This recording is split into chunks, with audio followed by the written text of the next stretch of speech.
heart of where innovation, money, and power collide in Silicon Valley and beyond. This is Bloomberg Technology with Caroline Hyde and Ed Ludlow.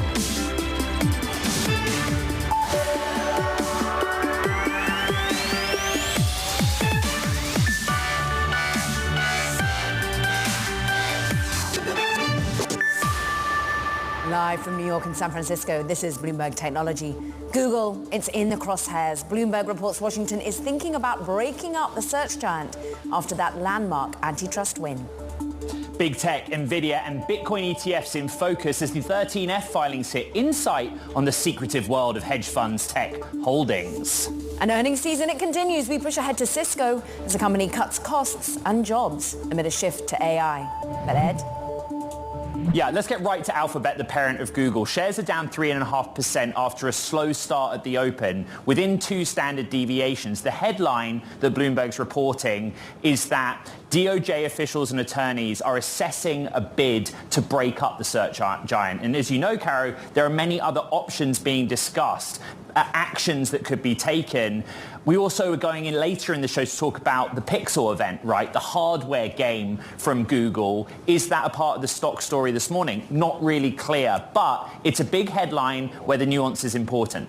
And it's a big market cap erosion, $71 billion on the day. And of course, yesterday, the Department of Justice, well, we were understanding from Bloomberg's own reporting, are potentially considering a bid to break up Google following the landmark court ruling that found that the company monopolized the online search market.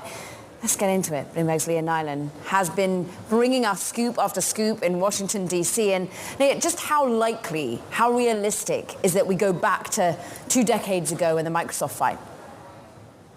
Yeah, so the Justice Department is considering recommending a breakup. They have a couple options on the table to see if they could require that Google sell off the Android operating system. That's the hardware that you guys were talking about, the Chrome web browser, or potentially AdWords, which is the platform it uses to sell the text ads that appear at the top of the search results page. It's all going to be up to the judge, though. He's the one who gets to choose the remedy. And, they had proposed breaking up Microsoft back in the day, and the courts just didn't go for it. And instead, Microsoft ended up being under a consent decree that went on for more than 10 years. So that's sort of what they're mulling. Should they try and propose a breakup that's sort of like paying a lot up front and then it's over? Or should they do something that goes along for, oversight for many, many years? You know, Leah, the stock is down more significantly in this moment than it was in after hours when the story broke. There are many factors behind that. There's not much research out in response. What's interesting about the reporting is sources are giving us into an insight how the DOJ works, right? So tell us who they're speaking to, who they're soliciting information from, and kind of the things on the table, so to speak, and where they might go next. Yeah, so the Justice Department doesn't make this decision in a vacuum. They're consulting with a lot of third parties who've been impacted by Google's behavior. So obviously other search engines, but also like advertisers, people who advertise on Google, lots of other websites that could be impacted by this. One thing that they're very interested in is Google's move into AI. They're a little bit concerned that Google could use some of its dominance in the search area sort of to leapfrog other companies in AI. So that's one thing they're also looking at. Are there any sort of restrictions they need to put on Google's development there? One possibility is sort of requiring that any information that they collect for the purposes of search is not allowed to be used for purposes of AI. This is just the beginning. There's going to be a hearing next month to sort of set up the procedure for how this remedy gets put into place. But, these are some of the initial thoughts that they have been thinking. As you say, it's just the beginning, and Alphabet and Google itself are going to fight this. How open to political persuasions is this going to be? Look, we're looking at an election in November. Would anything change on the back of that? That's the other possibility. If there is a Trump administration next year, there'll be all new folks. They might have different ideas about what they should pursue here. But the one thing you do need to remember is this case actually started in the Trump administration. It was the Trump administration's folks on antitrust in 2020 who brought the original case. The Trump administration, a second Trump administration, would probably want to continue pursuing a remedy against Google. They might just have different ideas about how to go about it. Bloomberg's Leah Nyland reporting out of Washington, D.C. Thank you very much. That was the reporting. Let's get the reaction. Sell side first. Dan Ives from Wedbush writing this on the subject. A breakup of the big tech business models is highly unlikely down the road, although business model tweaks and heavier scrutiny of M&A will be front and center. There's also the sort of industry and academic perspective. Christina Kafara is the co-founder and vice chair at Competition Research Policy Network. You're an expert in this field, so let's start with the likelihood that the DOJ launches an initiative or bid to break up Google.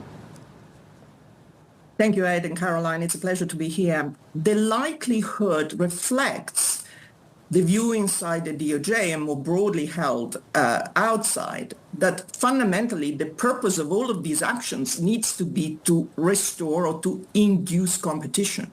It is pointless to have just an opinion or a judgment that tells us that Google is a monopolist. We have a number of those in Europe.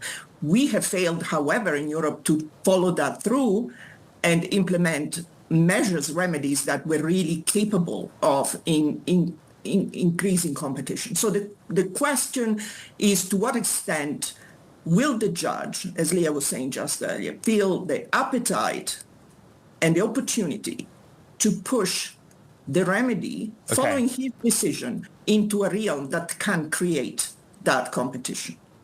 So, Christina, on the word appetite, you forget that there are people behind this story. Our reporting's based on anonymous sources, but we're trying to infer the thinking of DOJ officials and attorneys. Why in this moment might they feel this is realistic as a course of action, if not a breakup, but the other potential actions that Leah reported on just a moment ago? The reason why it is now a salient moment for this kind of action is that there is a global sense that antitrust action against big tech, and Google in particular, has not delivered. And fundamentally because the reaction has been too timid. We haven't adopted measures that were capable of inducing competition. So the Department of Justice follow what Jonathan Kanter said. He called his decision a Mount Rushmore of antitrust, historic, monumental. This is the time when we need to get serious about whether we use antitrust as a real industrial policy tool to create competition in sectors where we have failed so far with half-witted measures, and or we continue to do something which is marginal, targeted, and very prescriptive, but at the same time does not deliver competition, which is the goal here. So the Department of Justice will feel that this is the salient moment at which to pursue this kind of aggressive Christina, and ambitious agenda. 3.5% fall in market cap and share price. It's a big move on the day, but it certainly doesn't reflect the idea that it will be broken up. So is this in any way realistic, and what do you anticipate will actually be the real souls here? The markets never really anticipate that antitrust is going to do very much, and this is the test. Is the outcome of this case in which the judge has delivered a very thoughtful, very well thought through opinion. Is it going to be serious, or is it going to be, again, nibbling at the margin of the problem? So I think markets are just waiting to see. Of course, the prospect of breaking up Google is very ambitious. On the other hand, if we don't do it now, then when? How are we going to create competition? A judge that just simply mandates that Google can no longer pay for exclusivity on Apple or Samsung should know that this kind of measure is going to be performative. Is not going to deliver anything of substance. What would be substantive from your perspective, Christina? Is it about going into all the which ways that Google basically impacts the ecosystem and trying to unravel it? Because that's a Herculean task. It is Herculean, and in fact, I fear that we might end up with proposals that are a Rube Goldberg machine of various little measures or various attempts to deal with the control points that Google has. There is no question that the tentacles have gone deep in multiple control points. And unless we address those choke points, then we are not finding a solution. Redlining a contract and prohibiting exclusivity is not an answer. So breakup is difficult, but there are precedents in the US. Of course, you have done ATT, the most significant precedent there, and it unleashed competition and innovation. Of course, there will be massive challenges because Google will not take this lying down. There will be possibly years of challenge. But fundamentally, you have an ecosystem in which you have YouTube and Google Search, which are the two most important websites that people actually use. And then you have the same company owning the most important browser, Chrome. And if you allow all of that to be under the same umbrella, the incentive of this company are continually to use all of these pieces of the technology to favor itself, to drive revenues to itself in ways that cement their monopoly continually forevermore without allowing anyone to come in. Microsoft offered $20 billion over 5 years to be able to be on Safari instead of Google Search, and Christina, it wasn't enough to sway up. We have to leave it here, but we really appreciate the nuanced perspective. Christina Cafara, co-founder and vice chair of the Competition Research Policy Network. We thank her. Meanwhile, coming up, 13F filing season. We'll discuss the latest on what those hedge funds have been up to. This is Bloomberg Technology.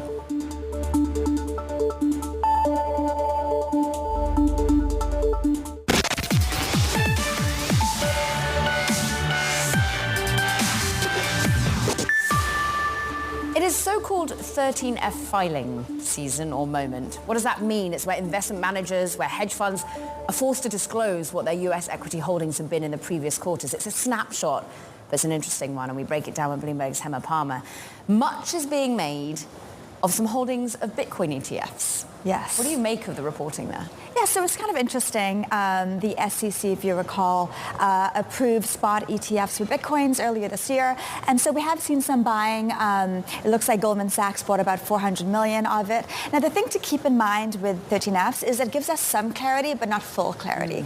So we don't know which part of the bank necessarily bought it. We also don't know intentionality behind trades. So is it a bullish bet fundamentally on these ETFs and Bitcoin, or is it an opportunity to capitalize on volatility of the trade, or is it a short against longer hedges, a long bet against shorts you might hold? But it is interesting to see, some significant buying in that space. Lindsay in New York's going to bring up the Nvidia chart. I think it's an interesting case study, right? Because the data is backward looking. You want to go into the dark world of hedge funds and particularly stock picking funds, right? So the headlines I see is that a number of funds increased their position in Nvidia. It's interesting because it's the period ending June 30th. And as you see on the chart, we hit a high on, I think, June 18th.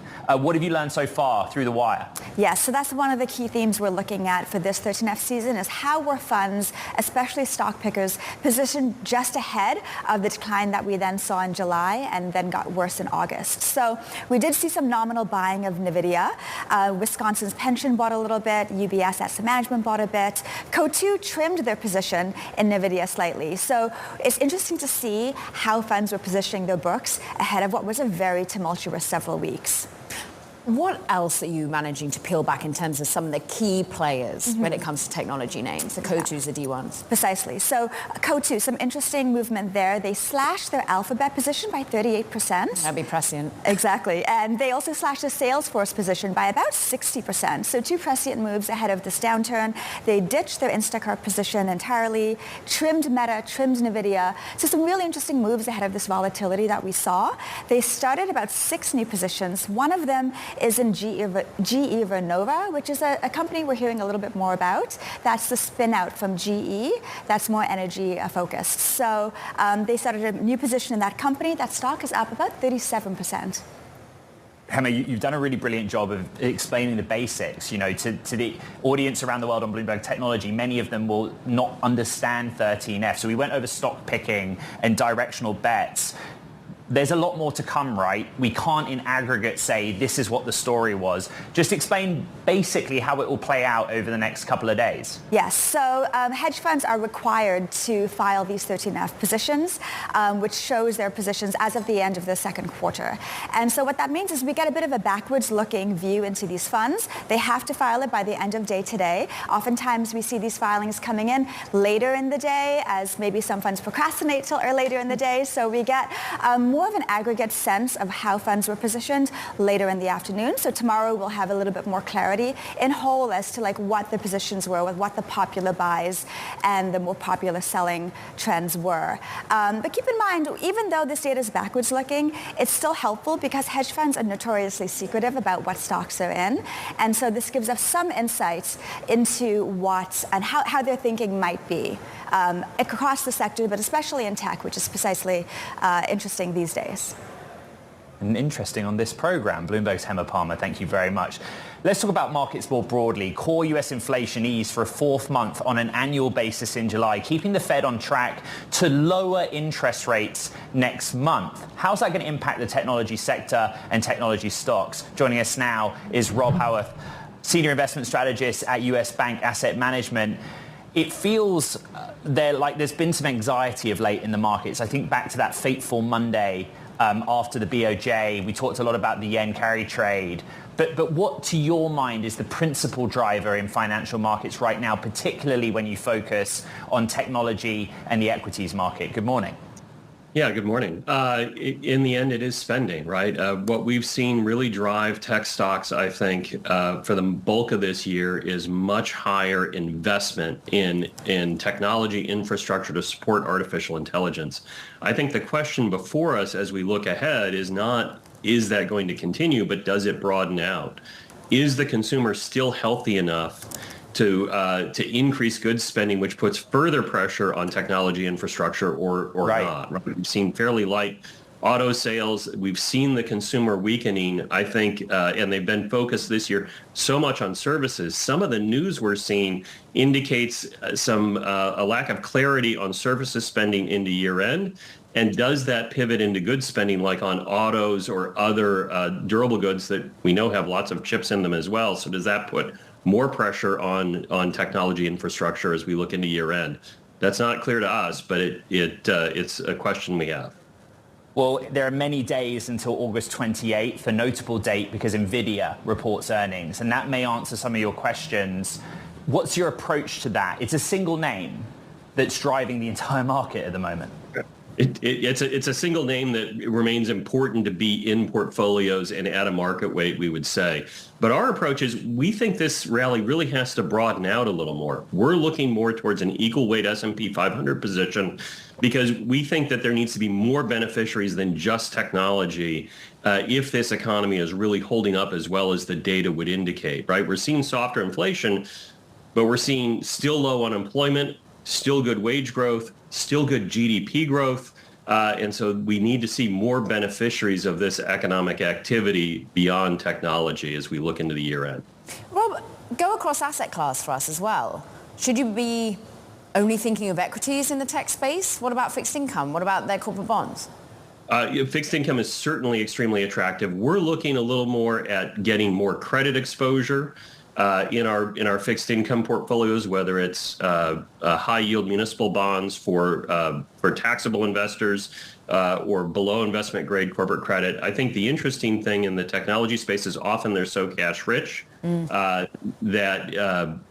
you're getting high quality bonds there as well. So we would look to get some credit exposure at this point in portfolios because the economy is holding up fairly well. The interesting thing is investor sentiment is still very robust in credit compared to equity, right? We've seen softness in the equity market here of late, but that credit sentiment has stayed very strong. So there's not a lot of expectations there yet that this is a slowing economy.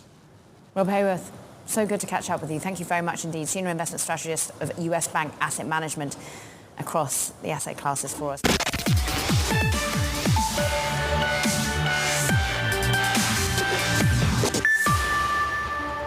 time for AI in action. How is artificial intelligence being implemented right now? We can speak to a founder about it. Mina Song, co-founder and CEO of Elise AI, who's just announced that you're raising money. You've got $1 billion valuation, and it's all about helping renters. Am I correct? How are you helping renters with AI? Yes, that's exactly correct. So Elise AI is an AI technology company based in New York City that serves the housing and healthcare industries. Both of these industries experience significant operational challenges because the day-to-day operations are largely managed by arcane and manual processes. So we provide AI technology that allows our customers to automate the most important and business critical functions. So in the housing industry, for example, we provide an AI that helps renters with all of their needs, from looking for an apartment to touring to handling their maintenance requests to even renewing their leases. And this helps housing providers be able to serve more renters faster and better, and also at a lower cost. And today, our AI is already used by over 70% of the largest property management companies in the US. And we've also expanded into the healthcare market. So in the healthcare industry, our AI similarly automates the day-to-day workflows, like scheduling appointments that allow our customers to manage their businesses more effectively. Mina, $75 million, $1 billion valuation. Congrats. There's a lot of people sitting behind you. Who are they? What are they working on? And what are you going to use those funds for? Because you seem pretty busy already. We are extremely busy. So we're at our office headquartered here in New York City. And behind me are a bunch of really, really talented engineers, product, and many people that are supporting new customers every day in transforming their businesses using AI. So we're using the funding to expand our team and help more customers and build more innovative products to create efficiencies in their operations. We've got about 30 seconds. Sapphire Ventures led the round, others 0.72, Divco West. How was it like there, raising funds? It was surprisingly really easy. I think there's a lot of funding available for great businesses solving really important problems, and we're really excited to have partnered with people who understand how the industry should be. Mina Song, co-founder and CEO of Elise AI. Thank you very much.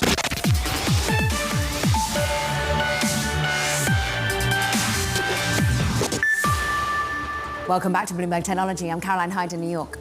And I'm Ed Ludlow in San Francisco. Quick check on these markets, Ed, because, well, the whipsawing of Nvidia means that we're now currently flat on the NASDAQ 100 index. It had been trading lower. Now Nvidia pushes up higher. Also, Broadcom doing some heavy lifting at the moment. Basically, we are seeing a flat day, calm after the CPI anticipation. And we do get a print that basically shows the Federal Reserve is still likely to be able to cut as the market had anticipated. 10-year yield just dies down a little bit, 2 basis points. So we're seeing buying of bonds. Bitcoin, though, just off by 2.5%. We're now at about 59,000. We seem to be trading in that range of about 60,000 of late. Move on, have a look at what's happening on some individual names. And as I mentioned, Nvidia has been dictating sort of the way that the benchmark has been going, and we're up more than a percentage point. We are, though, seeing Tencent, interestingly doing Tencent music here. Maybe I gave the wrong particular focus, but Tencent has been giving us its earnings. We're going to delve into that in a little bit, but really thinking about how this juggernaut when it comes to gaming, when it comes to chat, when it comes to overall, well, fintech as well, has been managing to push up its overall revenue. We're seeing Alphabet, though, really the drag on the market today. And we're going to delve into not only what has been a DOJ discussion. We understand from reporting at Bloomberg that maybe they're anticipating breaking up Alphabet, that what weighs down 3.5%. But this is after some important announcements yesterday, Ed, that really showed off its AI prowess, which in many ways is what regulators are worried about. Yeah, this is the hardware story. Google announced that they're rolling out upgraded smartphones ahead of Apple's new iPhone release in a push to sell AI. Joining us to break it all down from yesterday's event, fresh off location, is Bloomberg's Mark Gurman. It's a simple story where we have updated line of Pixel phones and One Pixel Fold phones. But what Google is trying to convince us of is we need that hardware for the best integration of Gemini. and use of Gemini, the generative AI tool, in the real world. What did you make of it all? That's right. I mean, these Google launches, they've been happening since 2016 are so interesting, right? These phones, they announce parts of the phones, they post pictures of them on their website, they tweet them out. There are so many leaks of these devices, people go hands-on with them before they're announced. So by the time that they actually announce these or hold a formal event, the phone has already essentially been announced, right? So we had long anticipated what these AI features are going to be. There's some interesting things here, and why I think it's so interesting is how tightly they've integrated everything. And the timing obviously couldn't be better. We had the news about the DOJ looking to break up the company. How do you break up a company that is now so tightly integrated? And it's so interesting that they made the decision to fold their devices group and Android group together just a few months ago. Mark, that is exactly also the push ahead from regulators is worrying that the amount of the web, the ecosystem that Alphabet and Google controls allows the AI offering to be that much better than anyone else's. Is it? How much are we likely to see that Google can now go head to head in a smartphone arena where they only have 5% of the market in the US? You know, it is their competitive advantage, right? They've built Google Search. They built it, Sergey Brin and Larry Page, they built it from the ground up 20, 30 years ago. And they built this network, this web crawling system, this amazing search engine that can now power these really incredible artificial intelligence features. And now that prowess, that technology that they spent decades building up is now being held against them, right? And so I don't think that the government should be holding that against them, their ability to build a better product because of how many decades and how many billions or more they've spent to develop this technology. And to your point, Caroline, this is much more advanced than what Apple has. Apple is very new to this AI game, using similar models to what Google is doing now. Well, let's compare and contrast, right? Because the market's important. There are roughly a couple billion monthly active users of all of the Google applications, but they're only shipping, I think, 10 third-party data, 10 million handsets a year. Nothing really compared to the scale of iPhone. You cover Apple better than anyone on the planet. Is it going to be a real competition on the handset side based on what you saw? Well, it depends how you look at it. The features, 10 times better if you're using the Google platform. If you're using AI on a Pixel, your AI experience, how much embedded AI you're getting is going to be far, far better. But if you really think about it, Apple is going to become the biggest mobile AI player overnight, right, in October when Apple Intelligence launches as part of iOS 18.1 a few weeks after the iPhone 16 launches. But I've been using Apple Intelligence for weeks now as part of the 18.1 betas. There's not a lot there. You're getting summaries of text messages, you're getting summaries of emails, you're getting some notification prioritization. But there were some pretty cool demos from Google. You can have the phone answer phone calls on your behalf. It can go through trees when you make a phone call. It can re-edit images for you. It can place you in a completely different environment. It can do things on your behalf. It can create research reports. It's really day and night what you're getting between Apple and Google. Bloomberg's chief correspondent for Everything Consumer Electronics, Mark Gurman, thank you so much. Another story we're tracking is gaming. Tencent's revenue growth accelerated after the release of their blockbuster game this summer. Joining us to take a closer look is Bloomberg's Henry Wren. I mean, basically it's an earnings beat, but specific performance of one title has us very optimistic about a rebound for the gaming industry at large in China. Good afternoon to you in London, Henry. Yes, indeed. So Tencent's gaming revenue has definitely been the highlight for the quarter. The domestic gaming revenue grew by 8% in the second quarter, and that's the fastest growth pace that Tencent has seen for the segment in at least 2 years. The key catalyst, as you said, has been the Dungeon and Fighter mobile game, which was released in May. However, Tencent is also saying that it's seeing stronger growth, stronger momentum across its evergreen games. So namely the Peacekeeper Elite as well as Honor of Kings. So it's not just one game outperforming, but in the meantime, some other older titles have been seeing stronger tractions as well. Tencent is such a juggernaut, though, and the fact that it has so many people using WeChat and still manages to add to that is extraordinary. Did we get any sort of detail on how they're betting on AI and how that's going to revolutionize some of its products other than the gaming side? Yeah, interestingly, actually, in this press conference that we've had with Tencent, the details with AI has been pretty scarce. The company has said that it's using its Hunyuan model for its new AI assistant. However, apart from that, we actually haven't got too much details. It seems that the company's mindset has been rolling slowly with AI to get ready for its AI tools instead of rolling rapidly like Alphabet that we have just discussed. Henry Wren, what would we do without you? We appreciate the sum up of what is a massive story today. Meanwhile, let's just talk a little about edtech startup Baiju. It's back facing a potential insolvency after India's top court ordered a stay on a ruling that allowed it to avert bankruptcy. Now that means the startup's insolvency proceedings can restart at least until the Supreme Court further decides on the case next week. Coming up, we're going to deep dive in the world of VC. CRV's Max Gazor is with us to talk about artificial intelligence valuations. Are they too heady? We're also talking the economy and more. This is Bloomberg Technology.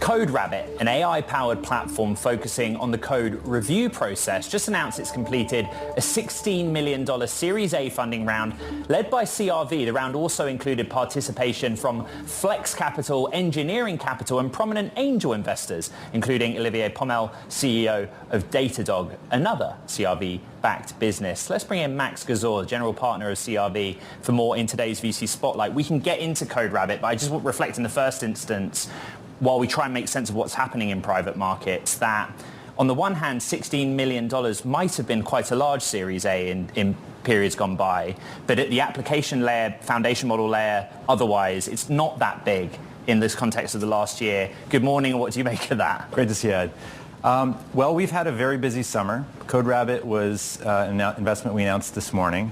We've also announced a deal called Napkin last week, and it's been one of our busiest summers on record. So the early stage private investment market for startups is very active. Most of that's concentrated in AI. It is completely independent of what you see in with the volatility in the public markets. So we're still very active investing across a number of different categories.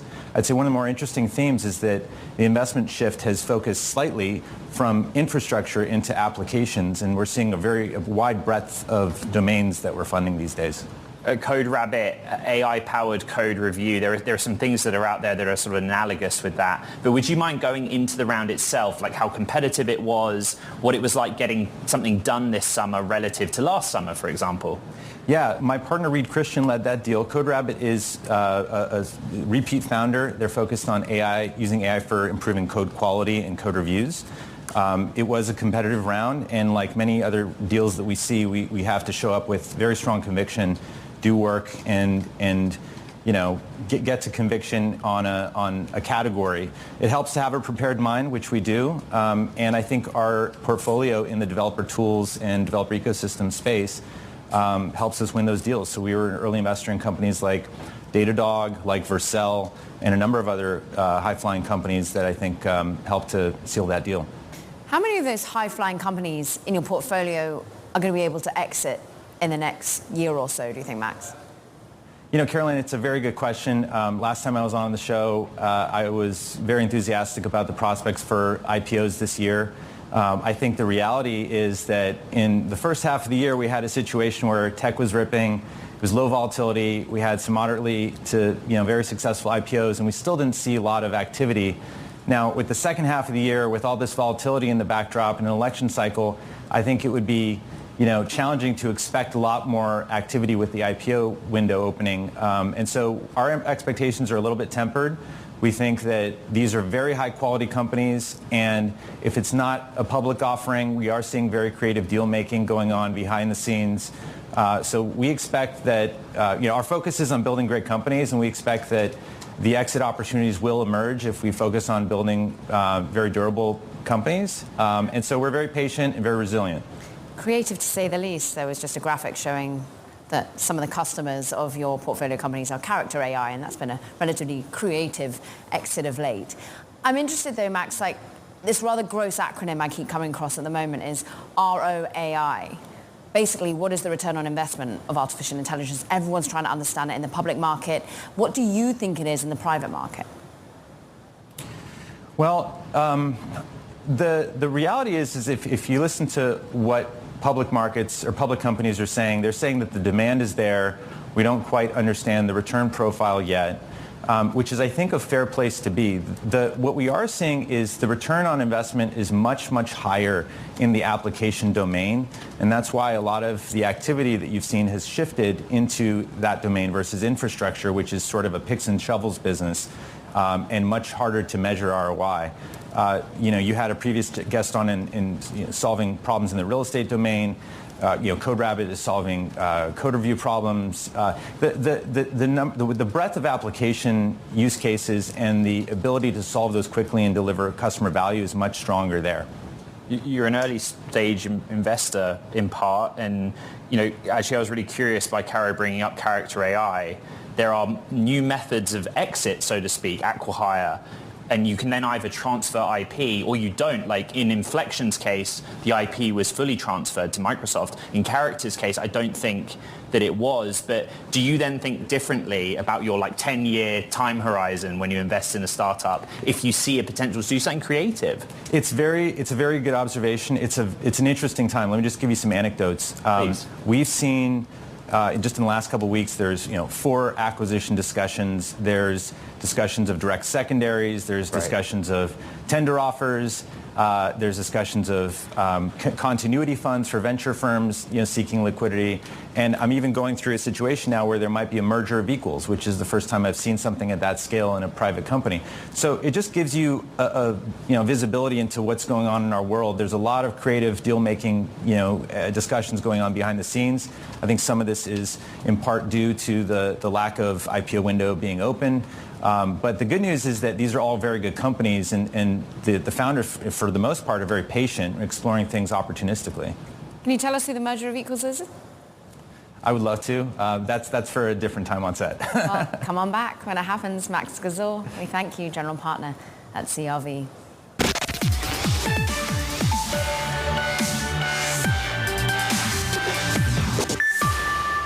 Intel, it's slashing jobs, its expenses in a bid to turn around the business, and has just sold its holdings in chip technology creator ARM during the second quarter. Now, the company reported it in a regulatory filing Tuesday, and it no longer owns the 1.18 million shares it held 3 months earlier. This, as Intel, of course, has been struggling to regain its footing in an industry it once dominated. Ed, more on companies cutting jobs. Yeah, there's a lot to discuss in the landscape. Cisco plans to report its fiscal fourth quarter performance, providing fresh insight into whether corporations are back to investing in their computer networks. Joining us to discuss, Bloomberg's Ian King. And you take those two stories in aggregate, right? It's a landscape and environment thing, the winners and losers of what's happening. Cisco's interesting because they would say, we're irrelevant, we're a part of this. Earnings will tell us whether they are or not. Yeah, I mean, it's a transition story for Cisco. They're kind of promising that as an organization that they're transitioning into more sort of relevant for today technology and less focused on what they used to be good at. So kind of a wait and see. It's not going to be a one-day thing for them. Intel probably less so. Yeah, just go into Intel for a moment, because just the fact that they're having to sell off such holdings, that they're trying to cut costs to such an extent, this seems very painful. We were just talking the other day about how they're cutting their marketing spend, axing an event. Yeah, I mean, it doesn't, I mean, we don't know the precise details because Intel wouldn't comment outside of the filings, but it's not a good look, right? I mean, this is not something that they bought as a massive investment to make a huge amount of money on. Given the nature of the company, it's probably going to have been a sort of strategic purchase. The fact that they decided to sell that, and the fact that if you look on their balance sheet that they actually made losses on some of their equity investments, not a good look, and it seems to indicate that they really need any cash wherever they can get it right now. Could we end on that, just the basics of the balance sheet? You know, Pat Gelsinger's approach has been what he calls smart capital, partnering with strategics, taking public or government money, and then the balance sheet to fund what he's trying to do. How's that part going? Well, I mean, it depends on who you speak to. Some of the analysts are talking about Intel and its access to capital. Moody's, as you know, downgraded them last week. They're a couple of rungs above junk now, unfortunately for them, so that's obviously going to raise their cost of capital. But in general, to be talking about Intel and its access to capital is new territory for the chip industry. I mean, this is a company that just was awash with cash for so many decades, and now it's a concern. Ian King, with a fascinating beat, we thank you so much. Meanwhile, secret code names, billboards, deal drama. This is just a window into the kind of competition for data supremacy between Databricks and Snowflake. Joining us now, Bloomberg's Brody Ford, who has a fascinating deep dive into a rivalry. They started as frenemies, not so much anymore. In the tech industry, we love a good old-fashioned rivalry, and we haven't seen one like this in a while. I mean, two companies that are really just going after each other, right? I mean, they each kind of have cute nicknames for each other when they go and try to steal each other's business. They incentivize sellers to go after each other, right? I mean, and what really underlines all this is these are companies that maybe aren't household names, but they are required when you want to get your data in order to go use it for AI, right? And so, I mean, pretty much name any company you can, and they're going to be customers of one or two, most likely both of these vendors. Brody, remember in March, long time ago, but you and I did that story about Ali Ghodsi basically saying that Frank Slootman left because of the competition, which was kind of wild at the time. Right. There are some pretty scoopy bits within the feature, valuations, deal making. Just give us the rest of that stuff. Yeah, I mean, one interesting one is that Snowflake was ready to purchase a startup for $600 million, and then, you know, Databricks comes in and ends up spending almost nearly $2 billion to buy it, and that's an unreported detail. Another interesting element is that while everybody understands on some level these two companies are a threat to one another, what isn't quite understood is the looming risk of the hyperscalers. Microsoft is, you know, their cloud infrastructure is what a significant chunk of Databricks revenue is coming from, customers on there. And Microsoft just said last month, hey, Databricks is a competitor now. And Databricks has spent a lot of time and energy recently, quietly toughening that competitive stance. It's interesting, again and again in the story, there's this fighting among what is the cheapest offering. Yeah, right. But will price come into it when you've got Microsoft as the juggernaut that's just so easy to integrate with, probably for every company? Well, what's funny is most will say that IT purchasers don't fully spend on price. They do want functionality. But at the end of the day, yeah, the easiest thing to ding your competitor on is, look how expensive they are. That's an easy bit of FUD you could throw at the wall, and so it's not surprising that every single company involved is saying this. Bloomberg's Brody Ford. Check out that deep dive and that feature on Bloomberg.com. Thank you. Wednesday, Caro, completed it in the bag. How can that be done for this edition of Bloomberg Technology? So much to digest. The fact that we're still in earnings season, that we braced for Cisco, says it all. Yeah, for August news flow, things going pretty well. Don't forget to recap on the podcast. You know where to find it. Bloomberg Terminal, as well as on Apple, Spotify, and iHeart. Caro and the team in New York City, me and the team in San Francisco. This is Bloomberg Technology.